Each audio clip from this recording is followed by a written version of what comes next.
Antarctica, the world's greatest freezer, is melting. Trillions of gallons are draining into the oceans. Sea levels are rising. It's happened before, and it's happening again right now. It's not a question of will sea level rise a large amount. It's only a question of how fast that will occur. How will humans fight back before our cities are inundated? Holding off the sea would be the major employer of the world by 2100. Massive levees to defend our coastlines. Floating towns and cities. Vast dams connecting continents. It's our greatest challenge yet, Earth underwater.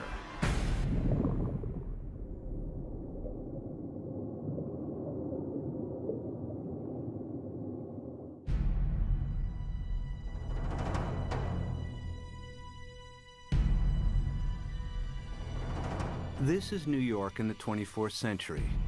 Sea levels have risen by 120 feet. Manhattan is flooded. What could cause such a terrifying scenario?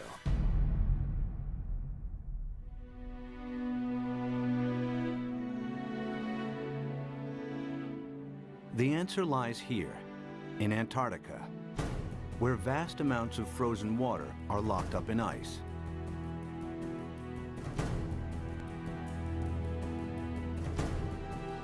Some of Antarctica's ice sheets are more than 2 miles thick.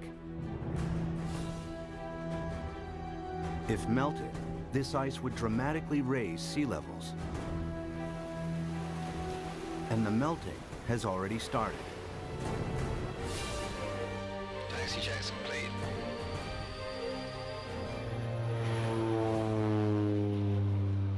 Scientists want to know how much frozen water the continent actually holds, and how much global sea levels will rise if it all melted.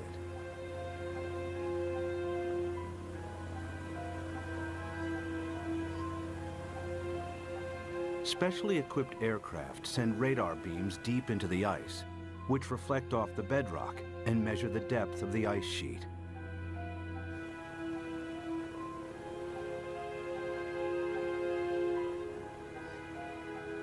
After hundreds of flights, they calculate that Antarctica contains over 90% of the world's ice. Together with Greenland, it's enough to raise global sea levels by an astonishing 230 feet. This is what North America would look like if all of the planet's ice melted. Europe would also shrink. London's Tower Bridge would become a solemn monument in the sea.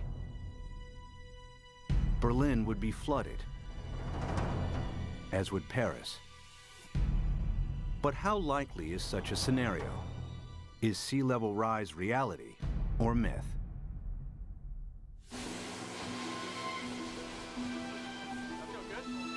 Professor Peter Ward is a paleontologist and astrobiologist. He's written extensively on the history of life on Earth.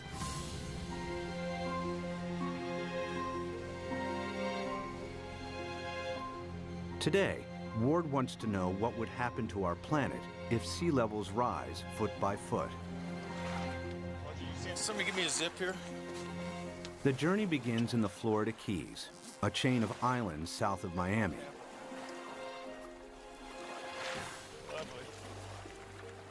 He's looking for clues from the past that may help predict the future of our planet. All right, guys, you want to go swimming? You ready?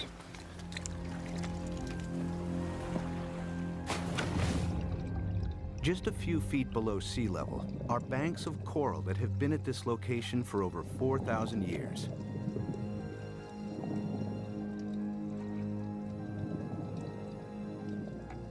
During this period, sea levels have been stable, not just in Florida, but around the world. Who's going swimming with me? Come on, boys. But it hasn't always been like this.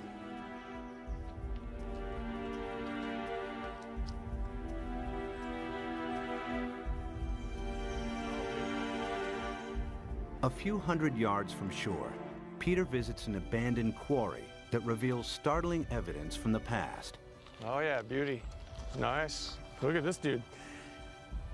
Sitting right in growth position, grew straight up. Very nice.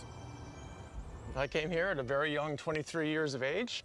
Our professor brought us to this quarry and said, this is a perfect reef, and it is. Look at this big coral sitting right in place. This is how corals grow straight up.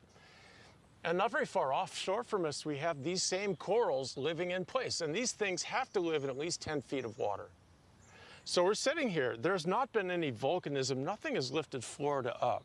How could you get this coral this high up in the air now, unless you had sea level, at least another 10 feet above this? It was the first indication to me that sea level, which I knew had gone down and come up, but I had never thought that it could be higher than it is now.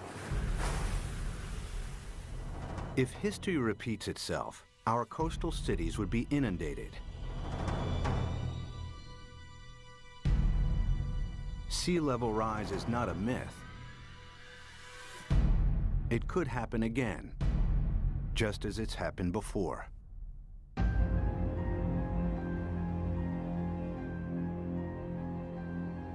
The beginning of the most recent ice age was 70,000 years ago. The ice sheets expanded, the planet's landmass grew, and sea levels fell. Then temperatures rose again. The ice receded. Sea levels climbed and eventually settled at today's coastlines. But global temperatures are on the rise again. This time from humans burning huge amounts of fossil fuels. They produce CO2 and other greenhouse gases that heat up our atmosphere. Whenever global temperatures rise, sea levels follow. We have emitted so much carbon dioxide that the amount of carbon dioxide in our atmosphere has increased by about 1/3 in the last 100 years, and it is now higher than any time since at least 1 million years. We expect about 3, 4, even 5 degrees centigrade warming in this century. The warmer it gets, the faster the sea level rises.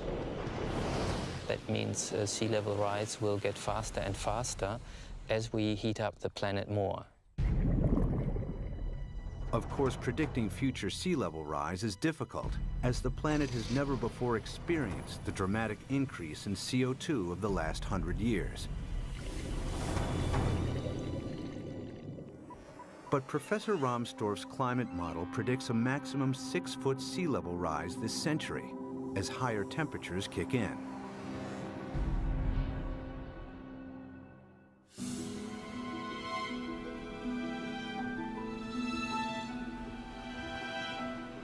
One city that would face inundation this century is Miami, Florida.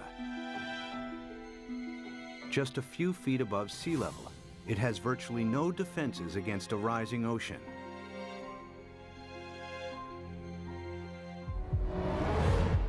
After 1 foot of sea level rise, these beaches would be regularly flooded at high tide. After 2 feet, many roads would be submerged. After 3 feet, if a hurricane strikes, the surging water would overcome sea defenses and cause flooding deep inland. Much of the region's coastal real estate would be ruined. We are looking at millions and millions and millions of dollars of real estate here. And we can assume that every one of these things is $500,000 to $1 million.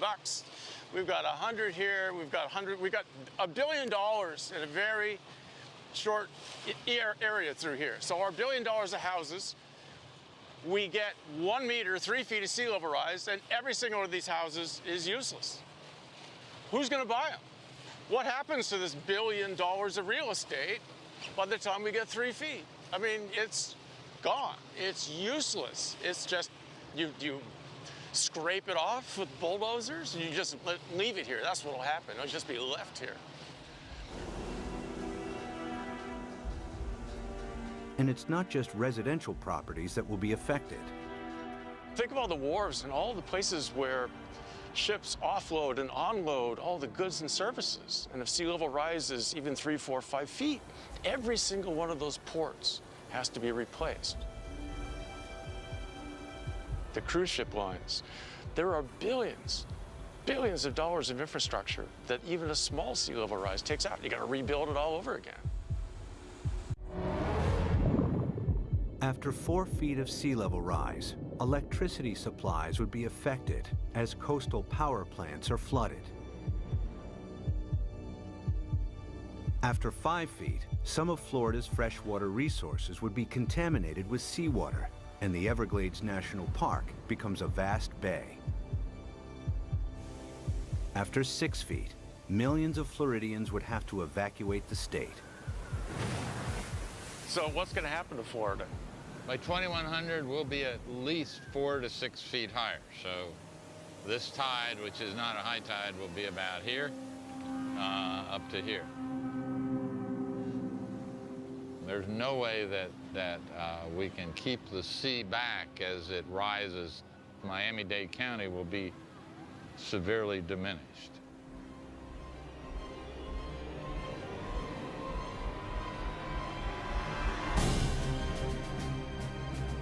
By 2100, after 6 feet of sea level rise, Miami would look like this. There's no way to prepare for this. You can't put levees around the kind of sea level rises we're in for. We're a city that's only a little over 100 years old. We became a town, an incorporated town in 1896, so we're not that old. But we may not make it for the next 100 years. The only way to prevent Miami from flooding would be to construct a vastly expensive system of levees surrounding the city. It would be a major engineering challenge, as Miami is built on porous ground that allows seawater to seep through. Alternatively, if Miami was flooded, the city would eventually have to be abandoned. There are cities you can save and cities that you can't save. And the choices will be based on, can we dike it off, can we put it off, or is this too expensive, not worth the price, not worth the effort? One city determined to defend itself against the sea is New Orleans, Louisiana. During Hurricane Katrina in 2005, large parts of New Orleans were flooded after a storm surge raised sea levels by 20 feet. The city lies several feet below sea level. Its antiquated locks and levees weren't strong enough to hold back the rising sea. As the storm pushed the Gulf's surging waters into Lake Borgne and onwards into the city's canals, New Orleans' sea defenses broke in 50 places. We had some levee and flood wall failures in the hurricane system, and the combination of that overtopping of the levees and the flood walls that failed caused massive flooding throughout the city. About 80% of the city of New Orleans was flooded following Hurricane Katrina.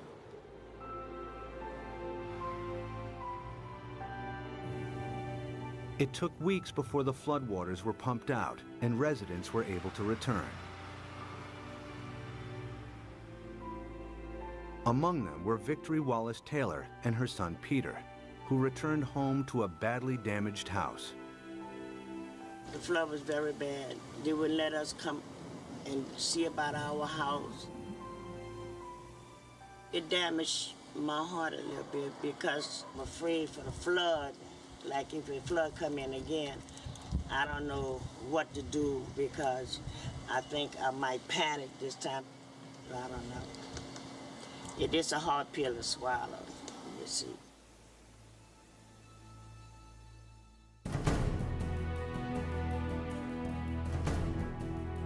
To prevent New Orleans from flooding again, the U.S. government is investing billions of dollars in the city's sea defenses. Along the riverbanks, the U.S. Army Corps of Engineers is strengthening New Orleans' levees and locks.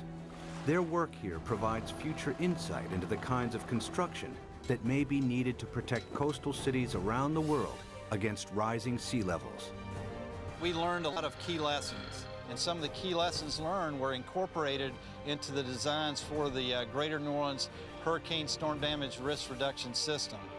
And that system is a series of many different aspects. It has flood walls, it has pump stations, it has levees. There's the series that we call the multiple lines of defense.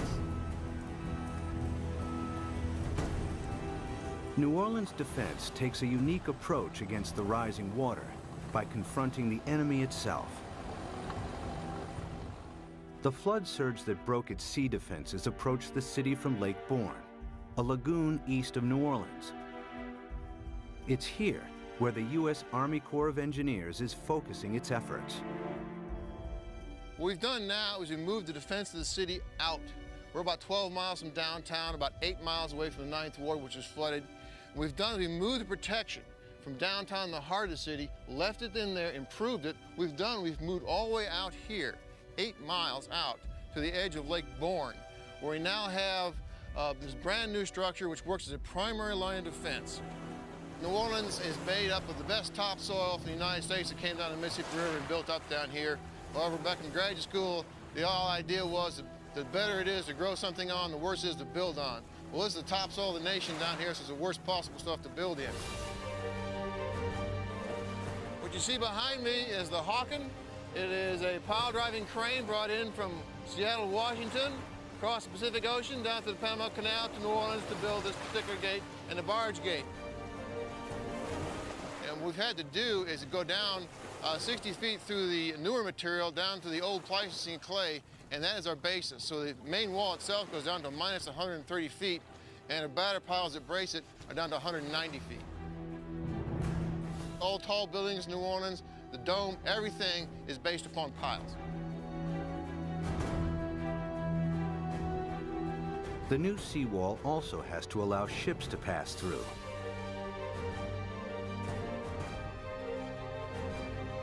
Dry cofferdams are put in place to construct barge and sector gates. The concrete is poured, the dams are flooded, and the gates can be completed.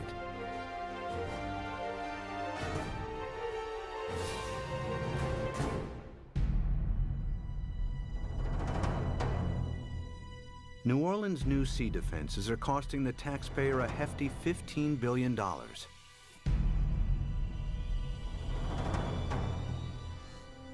But their design only accounts for storm surges that build from sea levels today.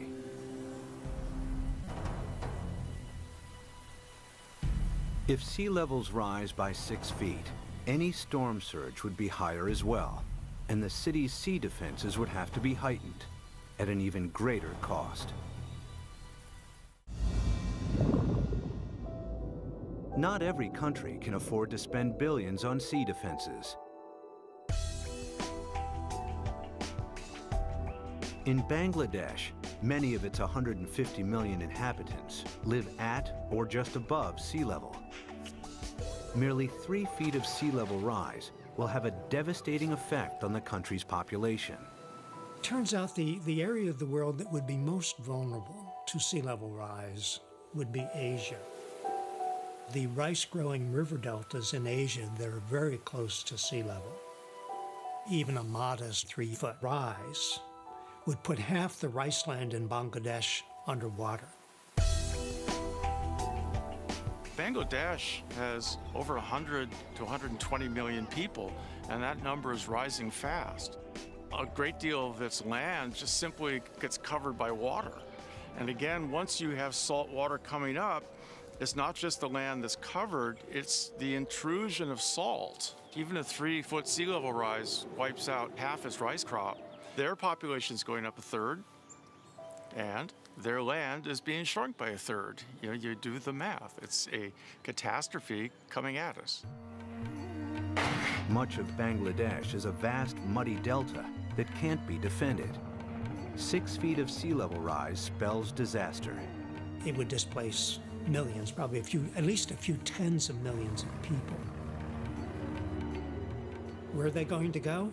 India's already built a wall between India and Bangladesh. They're anticipating there are going to be a lot of Bangladeshis starting to move, looking for a place to go, and Bangladesh itself is already one of the most densely populated countries on Earth.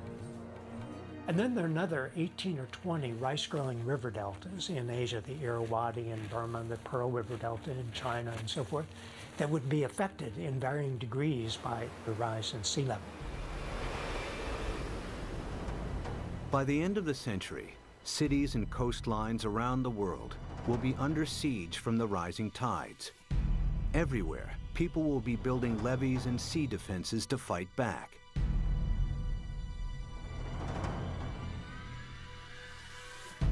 But sea level rise won't stop at 6 feet. They're likely to rise at an even faster rate. As the predicted melt of Greenland and Antarctica accelerates, exposed cities may not have time to build new sea defenses. Clues about the speed of future sea level rise are found during the time of the last ice age. As global temperatures rose, the planet's ice sheets melted into the sea. Sea levels increased by a staggering 390 feet until they settled at today's levels. How fast did this happen? The answer may help predict how quickly sea levels could rise in the next century, and how much time we have to defend our coasts. Professor Rick Mortlock is one of the world's leading experts on past sea level rise.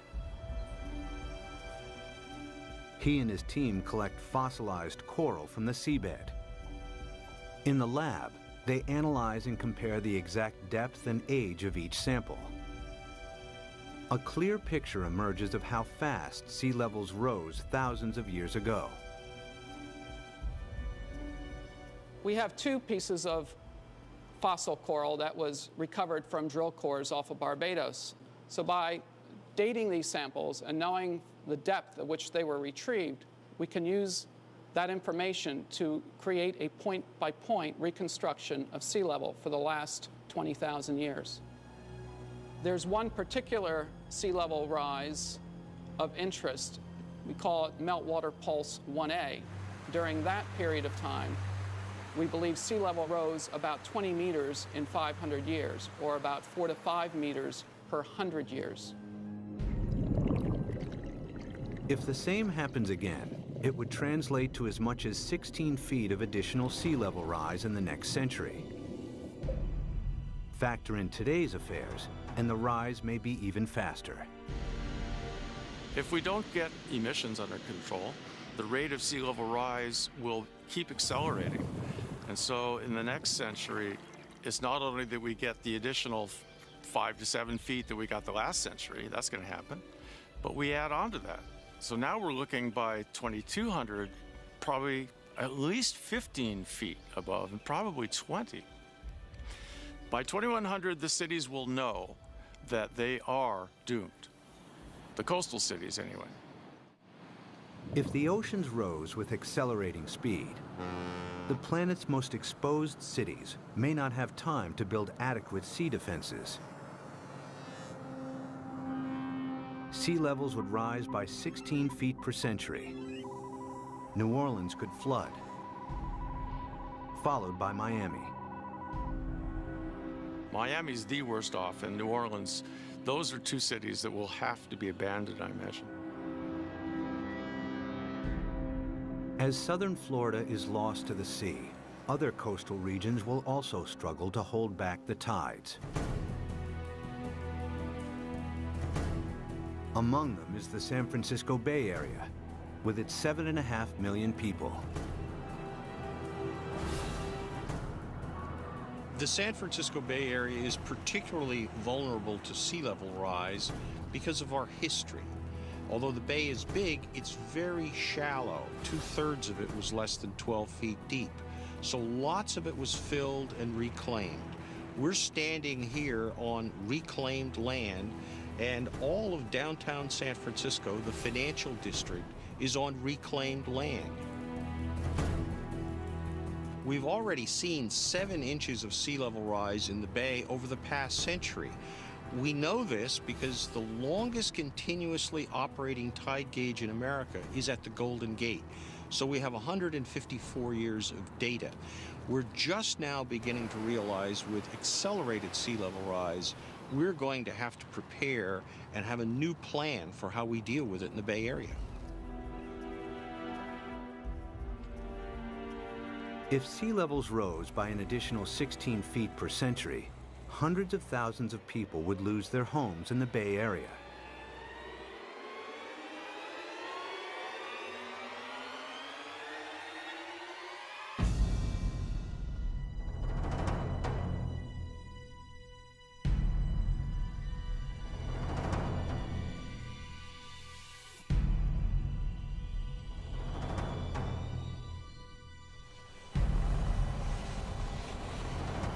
To protect San Francisco Bay, levees would have to be built on a massive scale.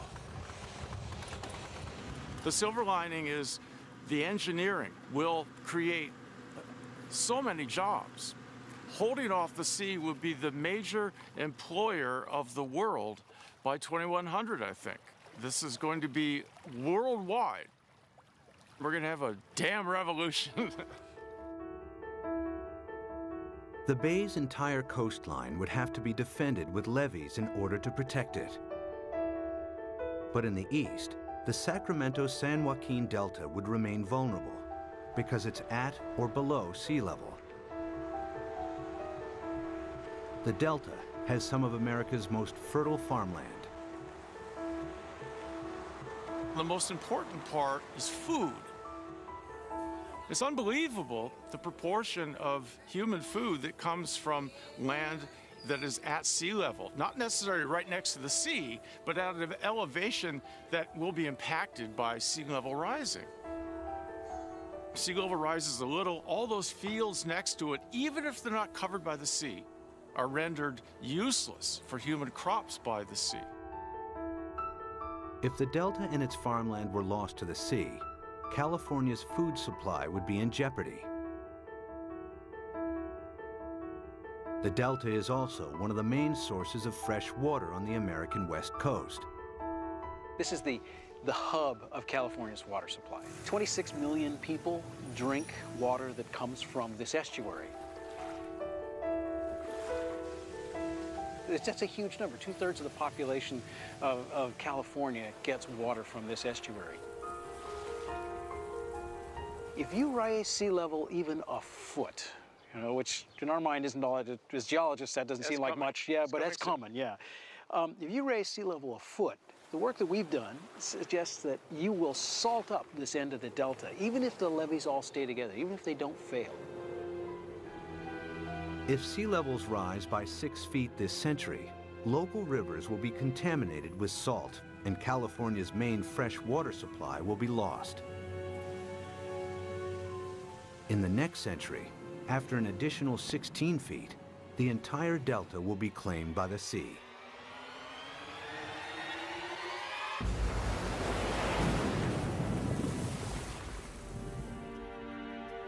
But there may be a way to defend both the delta and San Francisco Bay. San Francisco is among the best, easiest to save. The most radical solution would be putting a big dam right across the bay under the Golden Gate Bridge. On the ocean side, the sea is about 130 feet deep. Building a dam would be controversial and would turn the bay into a freshwater lagoon. But at a time of intense sea level rise, some may consider this the best option.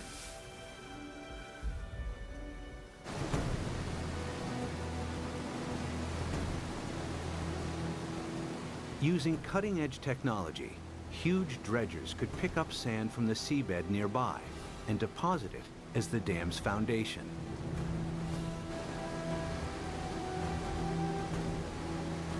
The dam's shallow incline would ensure maximum stability against earthquakes, breaking the power of the ocean waves with ease.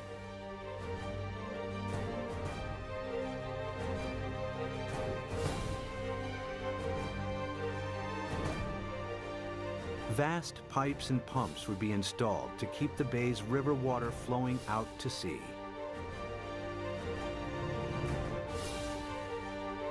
The Golden Gate Dam would cost $2.5 billion and could be heightened to deal with any sea level rise in the future. San Francisco and the Bay Area would be saved.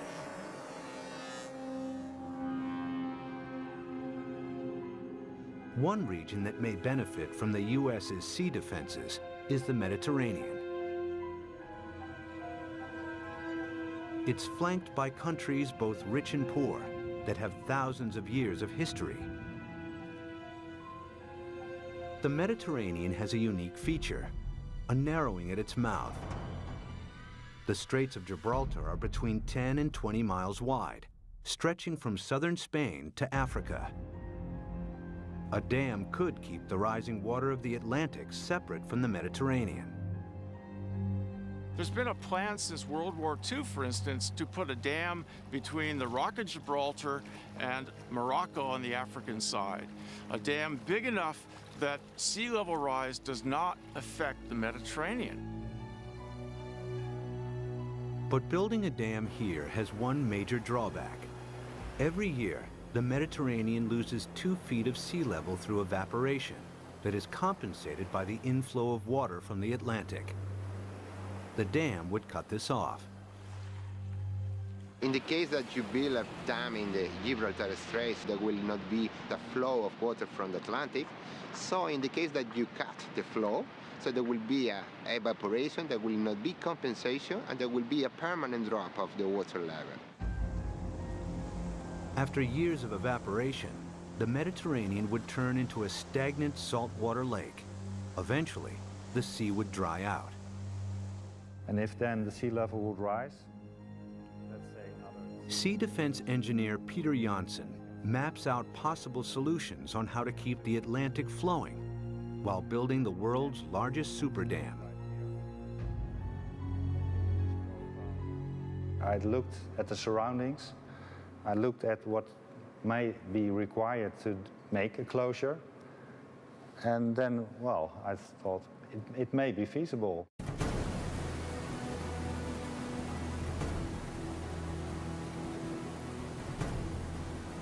One of Janssen's solutions is to use the same building techniques applied to the Golden Gates. The dam would be 20 miles long and tower 1,250 feet above the seabed, the same height as the Empire State Building. Another solution is to keep the natural flow of the Gibraltar Straits. Huge amounts of Atlantic surface water will flow into the Mediterranean. At a much lower depth, some of the Med's saltier water will be pumped back out again, keeping the sea's salt and sea level stable. The world's greatest super dam would cost $275 billion. The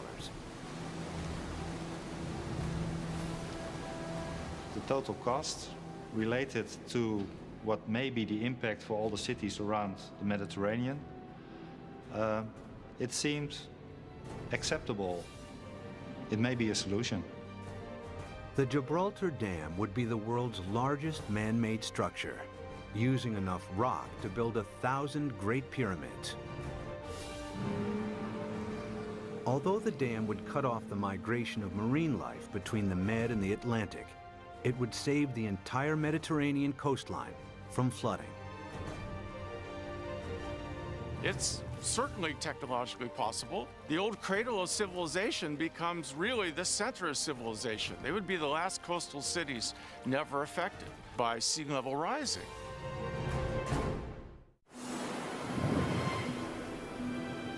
By the end of the next century, sea levels could rise by nearly 22 feet. Some cities may be saved through the construction of super dams. Others that can't be defended are lost to the sea. Exposed countries too poor to build defenses are flooded. Around the world, hundreds of millions are displaced. It's likely that by the 23rd century, the ice sheets will melt at an even faster rate, and that the oceans will rise with increasing speed. The planet's growing population and a continuing hunger for cheap energy could make it worse. The problem that I see again is the number of people. Every new person is going to want housing. Every new person is going to need food, obviously, and want transportation. Let's say that all of us cut our gas emissions. So 6.5 billion of us cut down by a third all our usage, and then we raise the population by a third. All those new people are just adding back to what we've cut away. Some scientists believe that our CO2 levels could quadruple over the next centuries. It would mean reaching CO2 levels last seen over 50 million years ago, when there was no ice on the planet and when sea levels were more than 230 feet higher than today. In the worst case, if we are so foolish as to burn all the fossil fuels so that carbon dioxide increases to more than 1,000 parts per million, then there's no question we will melt all the ice on the planet, which would mean a 75-meter or almost 250-foot rise in sea level. It's not millennia. It's not going to take thousands of years. The forcing of humans is so large that it will do the whole job within a time scale of centuries, I believe. This is the worst-case scenario.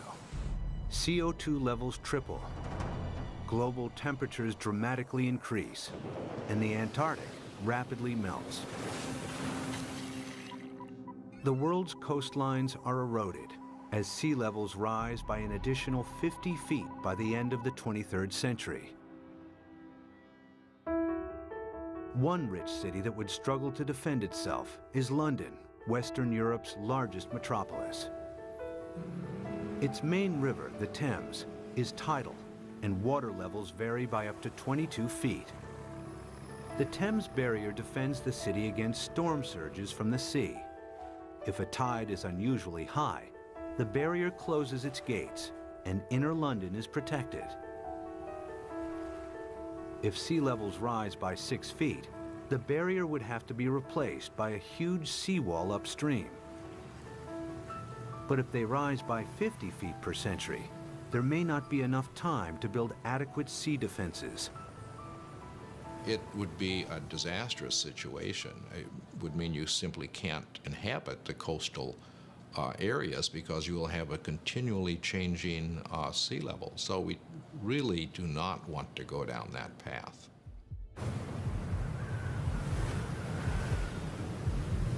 If CO2 continues to increase at a growing rate, 50 feet of sea level rise per century is a distinct possibility. The swiftly rising oceans would bypass any new seawalls. London and large parts of England would be flooded within a few centuries. The worst case scenario is when we have maybe 4 to 6 feet within a decade. That's not the kind of thing where you sort of sell your houses and say it's going to be okay. But you're trying to get out of there without drowning. It's going to challenge the existence of civilization. One of London's most famous landmarks, the Tower Bridge, would become a somber outpost in the sea. I mean, there would be a degree of panic that we cannot imagine as each country tried to figure out how it somehow could survive. Rising oceans would seep underneath obsolete levees or breach areas where there wasn't the time or money to strengthen seawalls.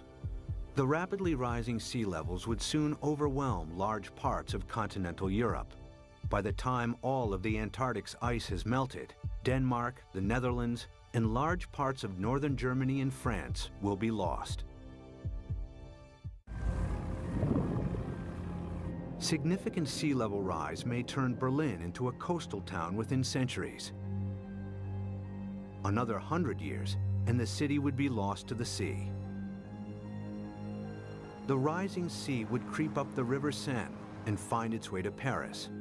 With an elevation of 115 feet, the French capital would be vulnerable to sea level rise. After all of the planet's ice is melted, it will flood. The affluent countries would try to protect their borders against millions and millions who would be leaving the areas most severely affected. But the stresses associated with migration on this scale are unimaginable. The meltdown of the planet's ice sheets would completely transform our world. But even as our coasts are pushed back by the rising oceans, resourceful humans would try to adapt.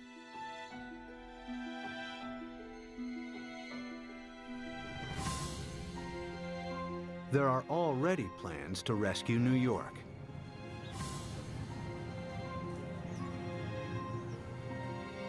Manhattan Island is flanked by two fast-flowing tidal rivers. The entire city is directly exposed to the North Atlantic and extremely vulnerable to sea level rise.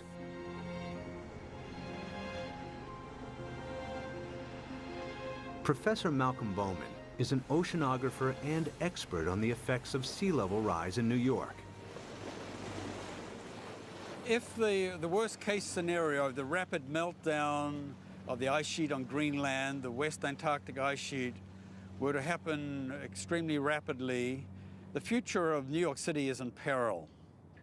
So the city has two options. One, either build massive defenses, or two, start evacuating the city and its population to higher ground. The flooding of New York's underground installations would only be the first in a series of catastrophic events. After the first 6 feet of sea level rise, parts of lower Manhattan would be submerged. If sea levels rise by 50 feet, the water would move into Times Square. Behind me is the Manhattan Bridge, with sea levels rising 250 feet. That bridge would have seawater lapping around the roadway. The New York City as we know it would not exist. But there is a way that New York might adapt even to extreme sea level rise. The idea is to build on water. Here in the Netherlands are several communities of floating houses. Koen Olthaus is a visionary architect who believes these houses are the beginning of a new trend in design and construction. So what you will see is that people go and design floating apartment buildings and really floating structures like 200 by 200 meters with roads on top of it and with cars on top of it and houses. Such floating cities could be built with a new lightweight material that's like a concrete sponge. The beauty about floating cities is that you don't have to protect them from nature. They just go on with nature, they live with nature. And it will just go up and down with the water. Olthaus has designed a seawall to protect Manhattan, with floating districts attached to it. New York, we're going to build a new Wall Street around it, around Manhattan. So we can redesign the city around it, or even having floating leisure around it, floating agriculture. A floating New York is still in the concept stage. But one day, this may be the solution for hundreds of coastal cities facing inundation. The best silver lining of the whole thing to me is that it will require a united world. A world war against sea level will have to bring all of the squabbling governments to act together. The sea doesn't care what your national boundary is. It's an equal opportunity flooder. We will have to, as a planet, come at this in a united fashion. Whether it's the construction of massive seawalls or super dams, sea level rise will happen. The question is not if, but how fast and how much our oceans will rise. Much will depend on our own CO2 emissions. Humans will need all their ingenuity to meet the world's greatest challenge yet. When 7 p.m. feels like this, you must be watching